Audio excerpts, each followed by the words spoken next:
കഴിഞ്ഞ കുറച്ച് വർഷങ്ങളായി അനാരോഗ്യം കാരണം സിനിമ അഭിനയ രംഗത്ത് നിന്നും വിട്ടുനിൽക്കുകയാണ് പ്രിയ നടി കവിയൂർ പൊന്നമ്മ. വാർദ്ധക്യ സഹജമായ അസുഖങ്ങളെ തുടർന്ന് വടക്കൻ പറവൂരിലെ വസതിയിൽ വിശ്രമത്തിലായിരുന്നു. എന്നാൽ ആരോഗ്യാവസ്ഥ വഷളായതിനെ തുടർന്ന് നടിയെ കൊച്ചിയിലെ ലിസി ആശുപത്രിയിൽ പ്രവേശിപ്പിച്ചു എന്ന റിപ്പോർട്ടുകളാണ് ഇപ്പോൾ പുറത്തുവരുന്നത്. ഏകമകൾ ബിന്ദു അമ്മയെ കാണാൻ അമേരിക്കയിൽ നിന്നും നാട്ടിലെത്തിയിരുന്നു. ഇവർ കഴിഞ്ഞ ദിവസങ്ങളിൽ മടങ്ങുകയും ചെയ്തു.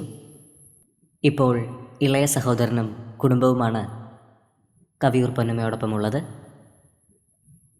പ്രിയ നടി വേഗം സുഖം പ്രാപിക്കുന്നതിന് വേണ്ടിയുള്ള പ്രാർത്ഥനയിലാണ് സിനിമാ ലോകവും പ്രേക്ഷകരും.